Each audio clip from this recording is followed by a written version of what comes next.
Hey everybody, back at Knott's. We actually have a behind the scenes thing we're going to for Scary Farm Night, so we'll share whatever we can for that.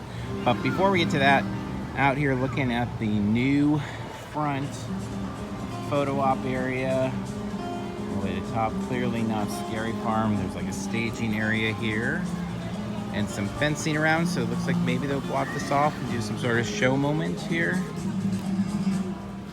We will see, but exciting nonetheless to see the Scary Farm name there as soon as we walk into the park. All right, we're gonna go around, we'll see. We just did an update yesterday, so not sure how much new we'll find, but this was worthy of hitting an update already. I will say real quick, if you haven't seen, we put it on Twitter and we put it on our Horror Nights podcast and Monster Blues podcast, but we have joined Patreon, so if you are interested in any of that type of stuff, we've got some cool rewards there to allow a little bit more access and some spooky giveaways and things like that. So please check out Parks and Cons on Patreon if you are interested in supporting at all, if you like our stuff. So with that said, let's get to the park and see what we can find. I think I'm gonna go a different way than I've done really all season and start out heading towards the hollows and make my way around Fiesta, Boardwalk, and kind of reverse the usual circle. So let's see what we can find. And making our way into the hollow scare zone, we've got some little creepy crawly spiders, obviously much more suited for Spooky Farm, the Scary Farm, but some Halloween decorations nonetheless. With so much multi-use now with Spooky Farm and Scary Farm, sometimes things serve both purposes, but in this case, I think those are much more Spooky Farm. I did the video over here yesterday, of course, but I don't know, I maybe need to look back, maybe you guys noticed it if you watched it, but Charlie Brown's rock has been replaced with one of those boards.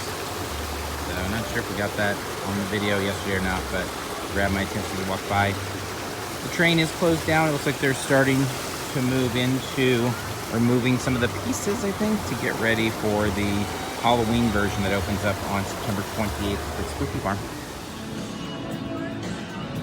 All right, catching up in Boardwalk. So far, nothing different from what we showed last year in the video, or last night in the video. So same old in this area. They haven't replaced those boardwalk signage, no new set pieces out here, no monkeys hanging from the lights or nothing like that. So keep pushing on. I'd hope maybe we'd find the new sign for Pup It Up, but not yet. Still barren. I did want to note, I think I mentioned it briefly, but Cordy's is now all stocked up on haunt stuff, but nothing compared to the Bazaar right across the way. So if you're in the area, obviously that would be the spot to go. And there is some shopping available outside in Virginia's as well. In this area, I don't think we've shown quite yet how these have stretched all the way down. And also the additional lighting that's been added down here. So hoping that maybe there's a little bit of use over here of maybe drop some fogging, maybe some scaring. We'll see. It's obviously been a long time since this area's been utilized down here. There's a lot of different tales as to why that might be, but it would be neat if they expand the origin story outside the back here and maybe provide a little bit of scaring along the back. So we'll see, but definitely a fun few characters there. And then over here, they have added all of those pumpkins and gourds of all varieties overnight. So this was kind of noticeably absent yesterday, just because it's such a cool looking spot. So it always gets my attention since they started using it last year, or was it the year before? Whatever it is, I know one of the spots that I kind of attach Scary Farm memories with now.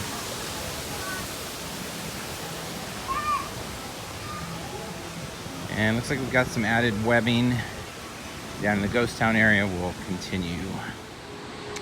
So Origins looks the same as yesterday, but there are a lot more webbings out here in Ghost Town and in the cemetery as well. They've been added. Yesterday's video looked at the new speakers added over here. And so the queue for Origins will stretch over here, and we've heard this will be a fun part of the story, or at least that's what we think might happen as you make your way in to the actual attraction. So we're gonna make sure when we go through that first time to come through this area, even though we'll be here with the media stuff and front of the line and all that. So definitely keep an eye out in this area. You can see a lot more webs added all along Ghost Town. I don't think we'll bother shooting video of every single one of them, but you get the idea. Overnight, a lot of added spots. We'll continue up this way. So tonight we're here, so that'll be a separate, well, if we're able to take video, I'm not sure what we're gonna be allowed to do. It's for a separate behind the scenes thing for Scary Farm.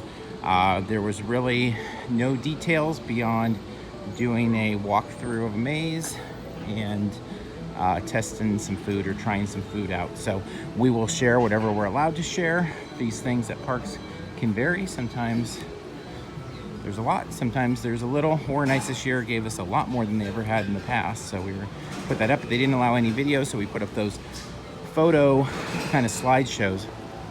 So we will do whatever Knott allows us to do, and we'll share that here.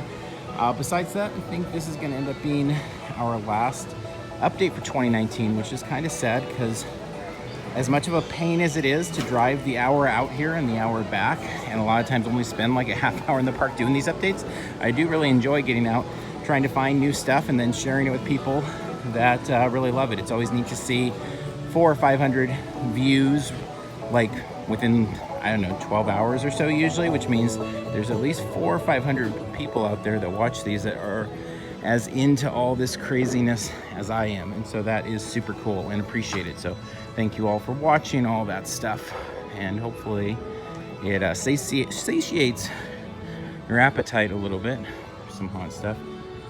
Seeing it that way, if you're not able to make it out to the park during these weekdays in the same way that it does for me, at least, getting out here and checking it out. It does not interest Carmel anywhere near as much as it does me, although she does come out and helps out with the updates as well. It does them in her own way. It does a lot of stuff, but for me it's just fun kind of coming out and seeing what we've got as we edge nearer and nearer to the season. So we'll continue down here, see if we find anything else as we bend around, and then we'll wrap it up. All right, we are not finding anything else, or I should say, in this case, I'm on my own. I am not finding anything else out. So as you can see, the Ghost Town streets are truly a ghost town, which is outside of Scary Farm, my favorite absolute way for it to be. So with that said, we'll go ahead and wrap up here. Again, thank you for tuning in this season to these update videos. Tomorrow we'll be at Oogie Boogie's Bash, so we won't be able to make it Wednesday. I think we're doing some family stuff. And then Thursday, we'll be back here for opening night. As I said, if you've enjoyed these videos, if you like our coverage, social media, whatever, and don't mind, please check out Patreon and see if you're interested in any of the tiers there. You can head over. It includes membership to our Mighty Networks. We talk haunt stuff and things like that. So check it out if you don't mind. With that being said, we're going to wrap up here, which I think will be, again, our last kind of walk around the park before the fog actually rolls in right in here until 2020. Until next time, we'll see you in line somewhere.